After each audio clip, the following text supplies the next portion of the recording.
I'm sort of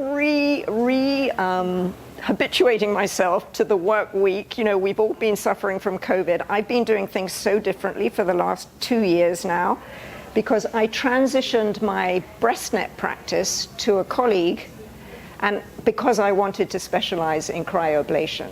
So I'm now sort of remotely able to look at your images and, you know, Zoom meetings and all of that, which is totally new to me. I've never done it that way before, right?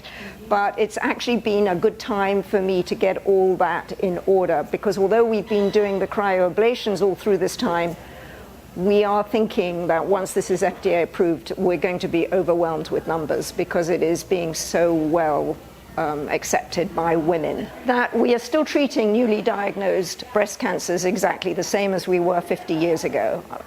In medical school, I learned lumpectomy and radiation, mastectomy. In those days, it was radical mastectomy where they took the muscle. At least they're not doing that these days. And then newer things like the hormonal therapy, such as tamoxifen or aromasin, which have been very helpful in controlling these small breast cancers. And in very, actually more unusual cases now, chemotherapy, because a small, early low-grade cancer doesn't need chemotherapy. Of the 320,000 new breast cancers diagnosed in 2018, 62% of them are small early stage breast cancers, and less than 2% of these are life-threatening. So 98% of these newly diagnosed cancers are not going to cause, they're not going to kill you, right? But it's the side effects of the treatment that could be so life-changing. It's bad for young women, and it's bad for older women.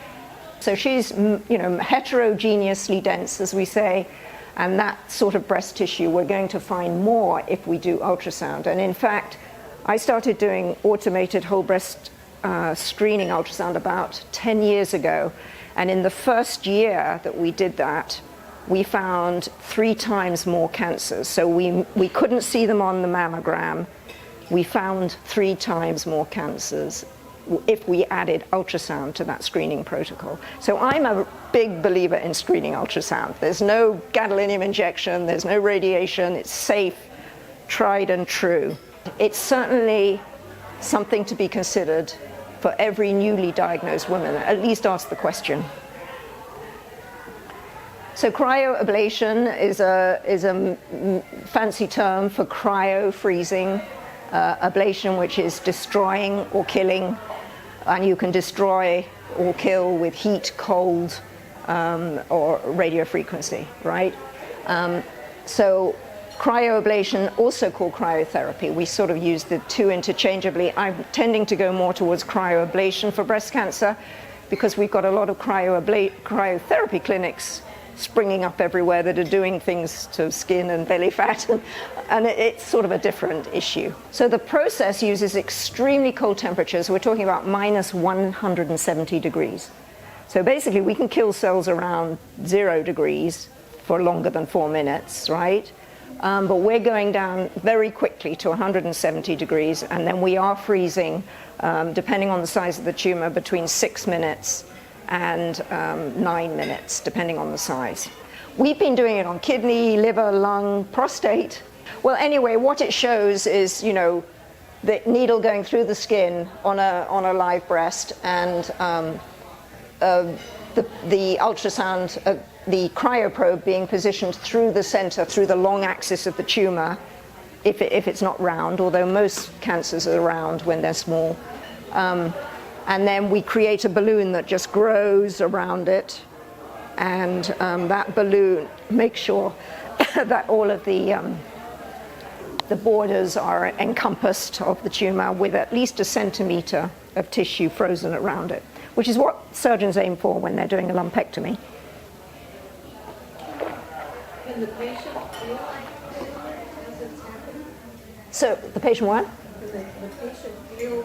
So we use local anesthetic before we put the probe in, and then the probe goes through, and they feel the cold initially, but as it blows up, it goes numb because the ice, affects the nerve endings, and you can't feel. You can feel pressure. Big advantage of this is that because we're creating that dead fat, we are sterilizing the area around it for tumor cells. So our reoccurrence on margin, right, because when surgeons do a lumpectomy, they aim to get clean tissue all the way around. And if there's any cancer cells in that, you know, on the edge of the specimen, they have to go back in and re-excise, right? But we've had no issues with that because that ball is very generous. So our reoccurrence rate is way lower. I mean, nationally, the reoccurrence rate, the time that patients either have to be taken back immediately or within 2 years, is 22%, right? Our patients will end up maybe having another resection. But we're not even, we're 2%, right, on our resection rate. Most of us that are performing this are definitely not recommending excision, and most of us are not recommending radiation, because this is doing the same as radiation does, which is sterilize that area around the tumor, right? The downside of radiation is it comes with obviously the side effects, and it's also damaging your immune system, and we want you to have a healthy immune system to fight this, right? Because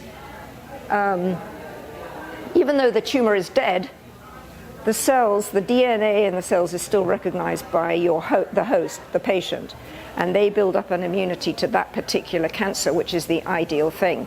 Now, if you kill and singe, your immune system can't get at those cells, or even worse, you've removed them now completely, then you've singed the area around with radiation, and that isn't doing anything for your immune system. The studies that we've done so far have shown 100% ablation in the ablation zone. The procedure takes about 30 minutes as far as freeze, thaw, freeze. That's usually within 30 minutes. We allow an hour of room time to get the patient comfortable and all the rest of it. And it's only ultrasound guided in the office. It's 1 3-millimeter incision, the same as you have for a biopsy, needle biopsy. And there's no skin scarring or indentation of the breast. We've done our 45 cases under local anesthesia. Our patients are able to talk to us through the procedure.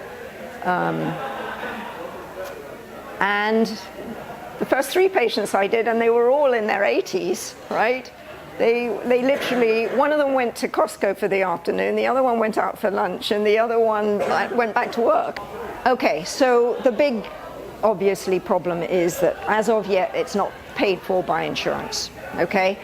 And that is because it's cryoablation for breast. It's FDA cleared, but not FDA approved. And the approval will only come after we've completed these 2 studies that we're doing right now, okay? When it's FDA approved, Medicare for sure will pay for it, and once Medicare pays for it, then the other insurance companies will follow suit. The irony is it's going to be so much more reasonable for the insurance companies than radiation, lumpectomy radiation. It's a win-win for everybody, so they will definitely pay for it. But everyone's hanging back. I mean, every so often we submit to Medicare in Arizona, and we still are not successful. They just won't even look at it.